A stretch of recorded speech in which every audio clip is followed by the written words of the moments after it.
Good afternoon, YouTube. This is Tennessee Hillbilly in the Philippines on a Sunday afternoon. And last night I had a dream of what I wanted to talk about today. And this is the name of this video.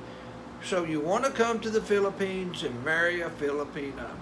You know, this is my experiences. This is not advice. You can take my experiences and use it as advice, that's fine. But I've been married to two Filipinos. The first one wasn't a home run, but it was a learned experience. If I would have just took notice of the red flags and done something about it, maybe I'd still be married to her. But at this point, I'm very happy, very satisfied, and I watched the red flags to begin with the beginning of this relationship. Well, number one, if you're thinking about coming to the Philippines now, you can't. All international flight is only allowed for Filipino citizens, someone married to Filipinos. Basically, you have to be a Filipino citizen, child of a Filipino, etc., or a holder of a permanent residence visa card, which means you're married to a Filipino and you went through the process and got your visa. You're just going to have to wait until things open up. Even domestic travel is really hard to do. But what I'm going to tell you, we've all been through this pandemic. It's been March. Everybody's had a lot of time, and I expect there's been a lot of people on the internet talking to beautiful, sweet Filipinos. And there's nothing wrong with that. That's what I did. I joined a dating site. And this was back in 2000, I guess. Or around that time, 2003, 2004, something like that. And, I joined that afternoon. That morning, I probably had 100, 200 messages there or emails coming back to me that girls was interested in me. Hey, man, I was 53 years old. I was in the best shape of my life, but yet I wasn't that good of a catch. I had girls from 16 to 60. And you can't call a 60-year-old a girl, and you can't call a 16-year-old a woman because she's only a little girl. But anyway, I went through those. I set rules for myself. Number one rule, the first time they asked for money, boom, they're gone. Because that was what I was getting with 90% of the girls that was contacting me. They wanted to take their clothes off, send me money.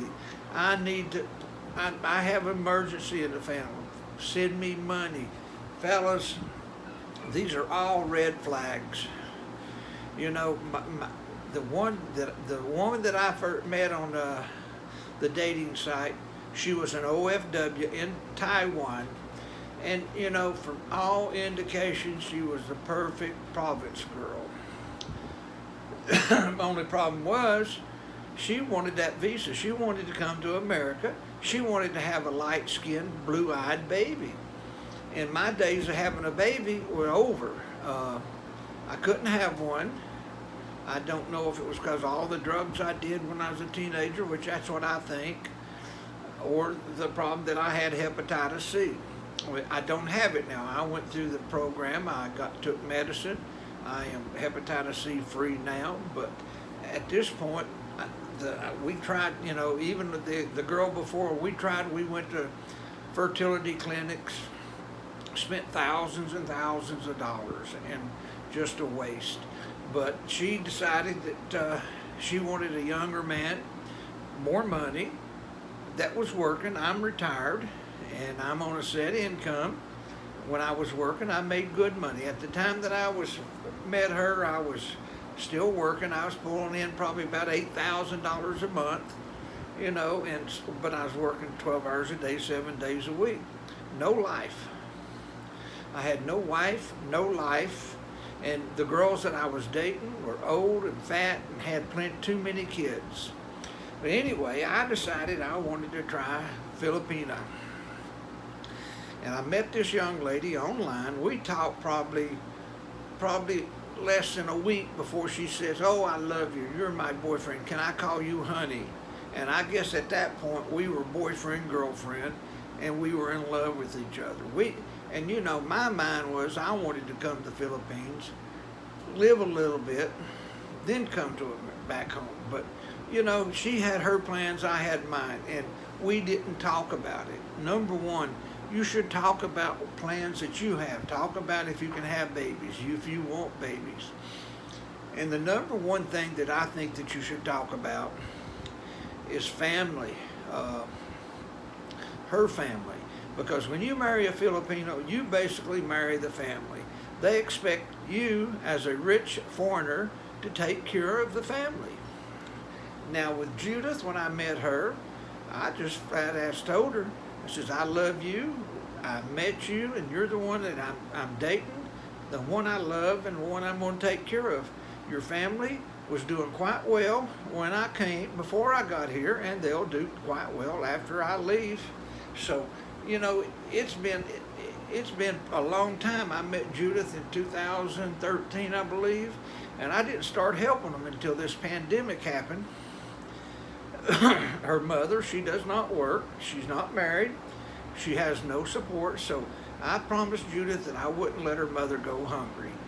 And during the pandemic, you know, the other family did have a hard time, and I've helped them. I don't regret it, and I'll probably do it a little bit more in the future. But you need to talk. You need to get that straightened out, number one. That was a big problem with me and my first wife. Secondly, what you need to talk about, is your wife going to work? When she works, what's she going to do with her money? My first wife, Filipino wife, she thought she was a rich, rich girl. You know, she come over here, she come from a squatter area, lived in a squatter area. Well, first she lived in a province, but all of her brothers and sisters come to the Philippines to get these fantastic jobs and these fantastic lives that turned into nothing.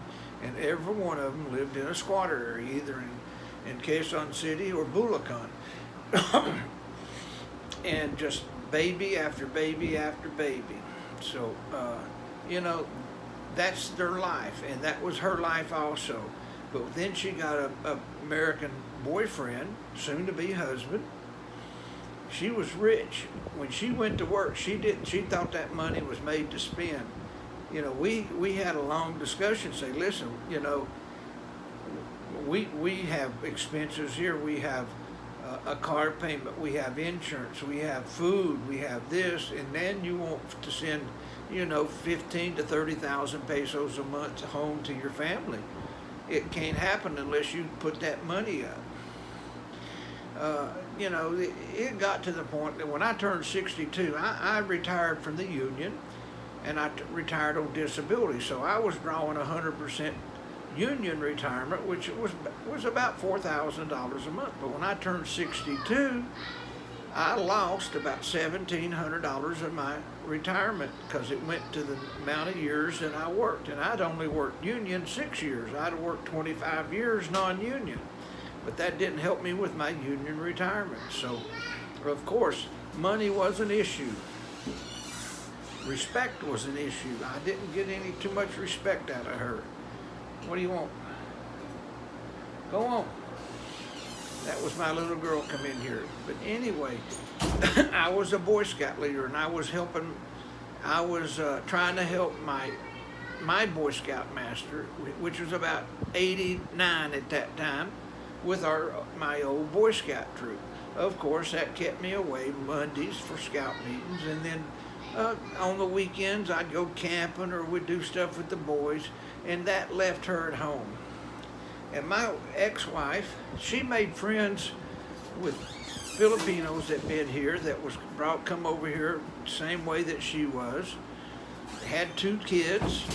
Some of them had already passed away, and these women living off the Social Security of them men. I mean, good Social Security, because in America, once you have American kids, and you pass, let's say I passed away, my wife would get money to take care of my kids until they turn 18, right up to about $33,000 a month. That's a lot of money even in America. So these things going through my wife's mind, and you know, and here I am, I'm going out and doing Boy Scout stuff, thinking I was doing good for the world. And she wouldn't get involved with anything. I was going to a Baptist church. I'd go early in the morning, go to Sunday school, and sometimes she'd show up, and then, she'd be carrying a brand new pocketbook, brand new dress, and showing it off to the Filipinos that was in the church. She thought she was too rich, and I put my foot down.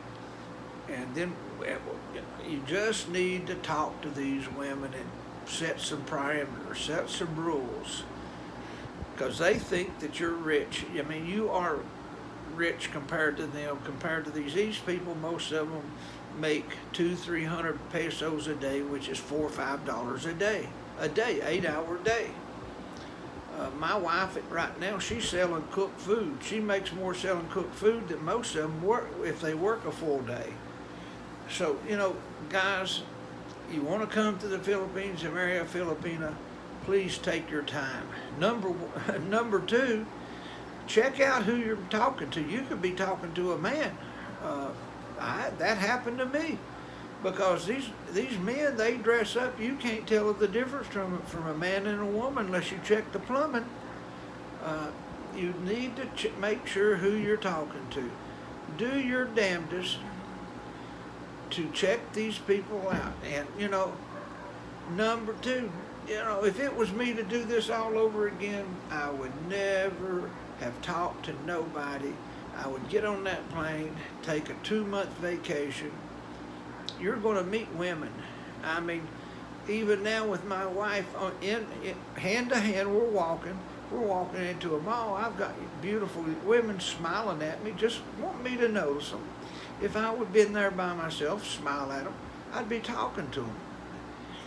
Filipinos are friendly, and as long as you're friendly, you're going to get friendly responses.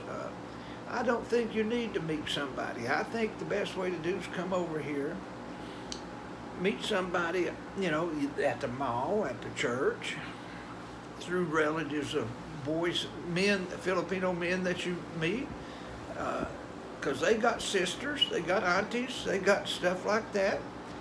So many ways to meet very good girls. Province girls seems to be better than the city girls. Judith is both. She was raised in the province, but yet they moved to the city later on in life. So she's had an experience both ways. But when I first met her, she told me, number one, I don't want to go to the United States. I want to stay right here. I'm happy. And you know what? I'm happy here too. I'm hot. Right now I'm up in my bedroom with the air conditioner on and the ceiling fan, because it's about 90 degrees, about 12:10 in the afternoon or in the lunchtime. And it get hotter up until, 7, 8 o'clock. It cools down about 10, 11 o'clock. But gentlemen, be sure what you do when you get off that plane. It's so much better to just go to your hotel, be by yourself, explore the country, explore the food, the culture.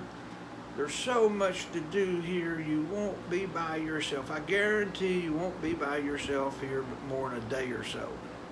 Especially if you're an old coot like me. I got them blue eyes, and they like them blue eyes. They like that white skin, long nose. And I wasn't quite as fat as I am now. At 53, like I said, that's probably the better shape than I've ever been in my life. Had no gut, I had muscles, and my only problem was I drank too much and smoked too much. I quit the smoking, and basically I've stopped the drinking a lot since this quarantine has happened, because we're on a liquor ban, and which is good for me, good for my family. I don't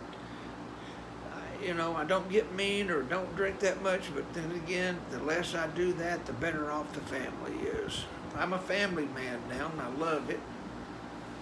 But, I pray, gentlemen, if you will, you listen to this video, try to take some of it to heart. If you have any questions, please comment. I will do my best to tell you what I did, to tell you if I made a mistake doing it. With Judith, I made a few mistakes, but mostly it was my fault. It's just like the mistakes I made with the first one. They were my fault. I seen the red flags. I just didn't do nothing with it. Dear, please. Here. Thank you. This is a dessert from lunch. You know, this is a bad life. I don't think my little girl, she's divine. She's 7 years old. She wanted to come up and make sure that I got my part. And she's just so loving. Every day, I love you, Daddy. And you know, I tell her, I said, I love you, I love you, I love you. And you know, I don't want to get off the subject, you know, but last night I couldn't sleep thinking about the things that I did wrong and the things I did right. The things I did right was I got to know Judith. We got to spend, you know, a couple of years living together. I know what she does bad. She knows what I do bad. I know when she gets angry. You know, she don't do the tampoo no more because I don't put up with that tampoo. I think that's a disrespect to me. They want attention when they do that. And, you know, I feel like I give her all the attention in the world. She's the only one in my world. But sometimes that tampoo pisses me off so much that I use it back on her. I just don't talk to her for all day long.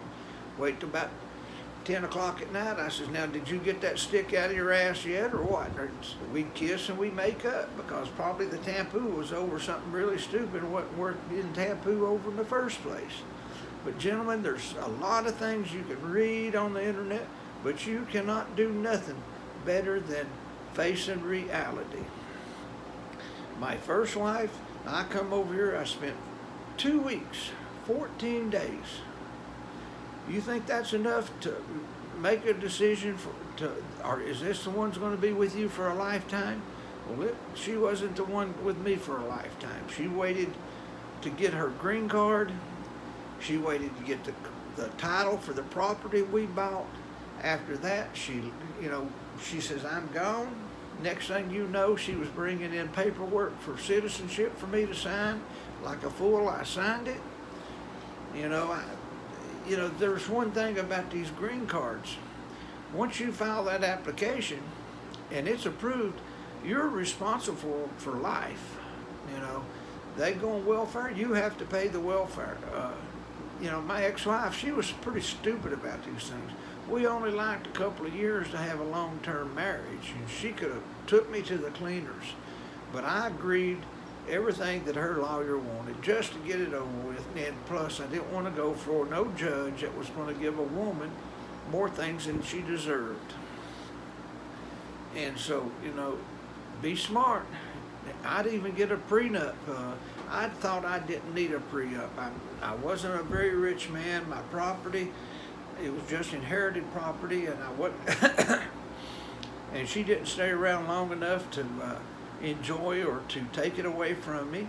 She never lived with me a day when I worked, so she couldn't get any of my retirement. She couldn't get any of my Social Security. The only thing she could get is the title of the property here. She got the car that we bought, and I had to pay part of her divorce expenses. But I'm getting off the subject. So anyway, what I'm saying is be very careful. Take your time. Get to know them. Spend some time with them. Before you jump in bed with them, talk to them. You know, it wouldn't hurt to talk to a woman a day or two before you jumped in bed with her. I mean, she just gets hotter for you anyway. So, you know, that's the way my first one. She wanted to jump in bed the minute that we seen each other. You know, of course, that takes all the, that puts green lights on when there might have been some red flags right there too. So, gentlemen, that's all I've got to say today. I hope that you like this video. Again, thumbs up, comment, subscribe. This is Tennessee Hillbilly in the Philippines. Have a good day and God bless.